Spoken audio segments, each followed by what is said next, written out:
Bonjour et bienvenue dans cette nouvelle vidéo qui s'intitule La réception de la livraison. Alors l'objectif de cette vidéo est de savoir vérifier la conformité de la livraison, vérifier l'état des produits livrés, émettre des réserves en fonction des procédures et enregistrer les entrées de produits. Alors, la réception de la livraison. Donc pour contrôler la réception de la livraison, alors tout d'abord, on va commencer par vérifier la conformité de la livraison. Alors, comment est-ce qu'on va s'y prendre pour vérifier la conformité de la livraison? On va avoir besoin de s'appuyer sur deux documents. Donc le premier document, c'est celui qu'on appelle le bon de commande. Alors, un bon de commande, qu'est-ce que c'est? Alors, un bon de commande, c'est un document qui est rédigé par le client et qui va être envoyé au fournisseur. Donc, par exemple, le fournisseur, on a un catalogue d'un fournisseur dans lequel on veut commander des marchandises. À la fin, il y a un bon de commande et c'est le client qui va le remplir et l'envoyer au fournisseur. Alors, dans quel but? Tout simplement afin de passer une commande de produit. Alors, le bon de commande, du coup, c'est un contrat entre deux parties, entre le client et le fournisseur. Donc, le client, lui, il va s'engager à accepter et à payer la marchandise.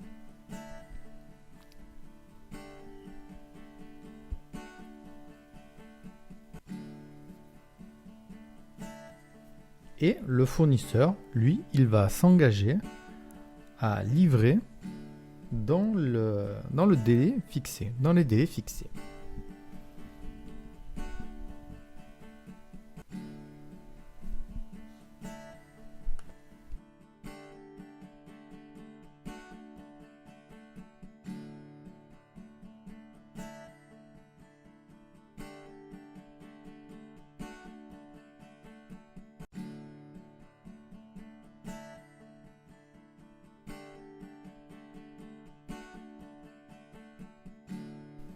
Mais voilà, pour comparer et pour vérifier la conformité de la livraison, il va nous falloir un deuxième document.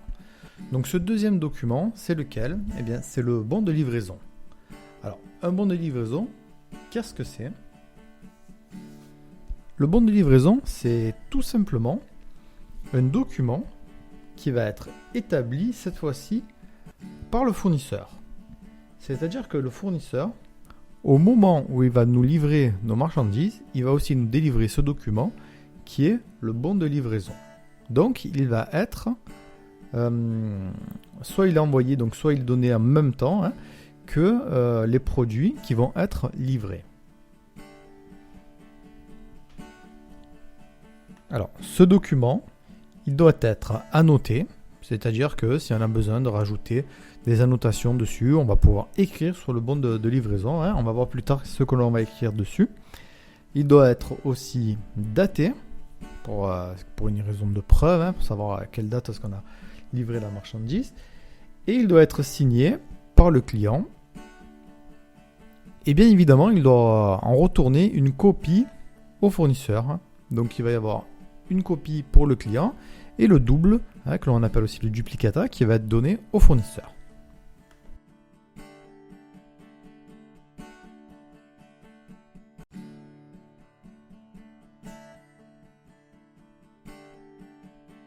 Très bien.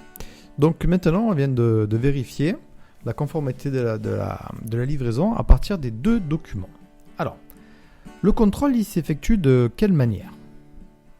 Donc, le contrôle, il va y avoir deux contrôles. Alors, tout d'abord, il va y avoir un premier contrôle visuel.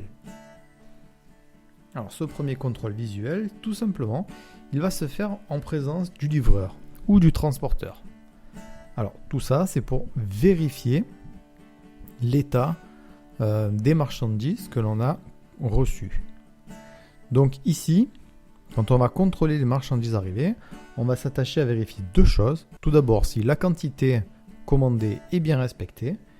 Et ensuite, on va vérifier que la qualité des produits commandés est bien au rendez-vous. C'est-à-dire, on va voir si les colis ne sont pas abîmés ou détériorés. Ensuite, on va effectuer un deuxième contrôle. Alors, ce deuxième contrôle, on va l'appeler tout simplement le second contrôle. Alors, ce second contrôle, en fait, qu'est-ce qui va se passer? C'est un contrôle qui va être fait un peu plus en profondeur. Alors, on va tout simplement attendre que le transporteur parte parce que on va pas, par exemple, si on a commandé plusieurs paquets de stylos, on va pas vérifier tous les stylos devant le transporteur. Hein. Le premier contrôle, c'est un contrôle de surface. Le deuxième, c'est un contrôle qui va être plus en détail. Donc, il va se faire après le départ du livreur. Et là également, on va vérifier si on a bien toutes les quantités commandées et si les produits ne sont pas détériorés. Donc, on va vérifier aussi la qualité de la marchandise ou des produits reçus.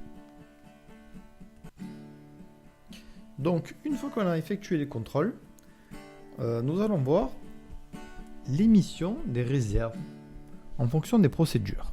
Alors, une procédure, c'est quoi? C'est tout simplement une marche à suivre, un ensemble de formalités, de démarches à accomplir pour obtenir tel ou tel résultat. Hein. Par exemple, pour obtenir ses papiers d'identité, il y a une procédure à respecter, aller faire une photo, remplir un dossier, etc. etc. Donc ici, c'est pareil. Chaque entreprise a une procédure concernant le contrôle des marchandises. Alors, là, il y a deux cas. Premier cas, il n'y a pas d'anomalie. Donc, si on n'a pas d'anomalie, la réception est validée par la signature du bon de livraison. Donc, on signe le bon de livraison, on marque que c'est OK, que tout est bien. RAS, hein, on marque RAS, rien à signaler. Et la marchandise ensuite est rangée, stockée ou dispatchée. Dispatchée, ça signifie qu'on va la redistribuer dans chaque service, par exemple.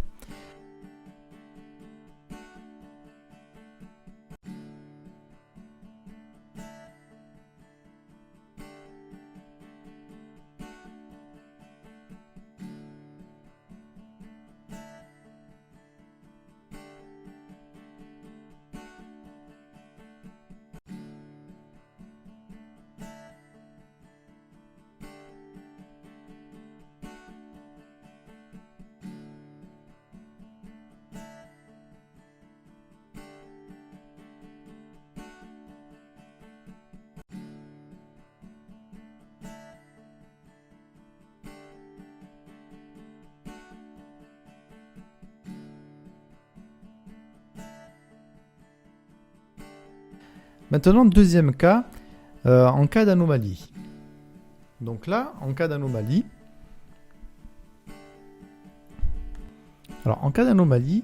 il faut tout de suite informer le fournisseur. Alors tout de suite, on va voir dans quel délai, mais il faut informer le fournisseur qu'il y a une anomalie ou des anomalies sur la réception des produits. Alors, tout d'abord, si le livreur est encore là, on va annoter sur le bon de livraison, donc c'est ce que je disais tout à l'heure, hein, qu'on pouvait mettre des notes sur le bon de livraison. Donc on va annoter, on va écrire les anomalies qui ont été détectées lors du contrôle. Hein, donc lors du premier contrôle, quand il y a encore le transporteur ou le livreur. Comme ça, le transporteur et le livreur peuvent remettre ce bon de livraison à notre fournisseur, qui aura directement l'information sur les anomalies.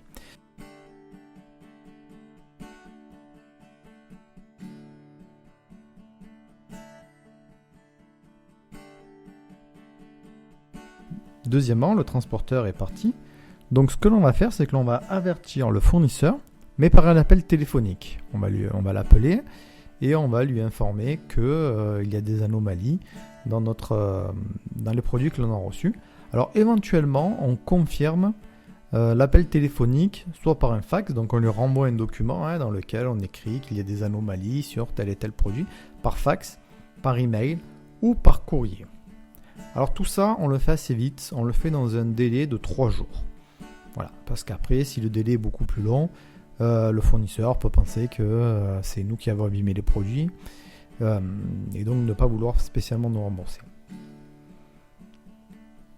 Alors il faut savoir que certains fournisseurs, ou peut-être même quand on va dans les grandes surfaces, les anomalies, ça peut aller on peut réclamer jusqu'à 15 jours, 3 semaines, un mois, etc. etc. En fait, c'est en fonction du fournisseur qui peut choisir d'avoir une politique plus souple pour l'émission de réserve. Alors, une fois que l'on a vérifié la conformité, fait des contrôles, émis des réserves, donc on va enregistrer l'entrée des produits. Donc tout simplement, enregistrer l'entrée des produits, cela signifie que l'on va mettre à jour nos stocks. Alors, comment est-ce qu'on va faire pour mettre à jour nos stocks ?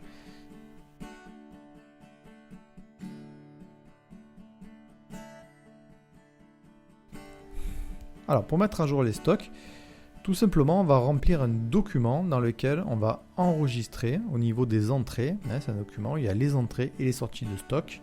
Donc, on va enregistrer dans les entrées en stock le montant, la quantité des produits, des marchandises reçues, ainsi que la date à laquelle on a reçu.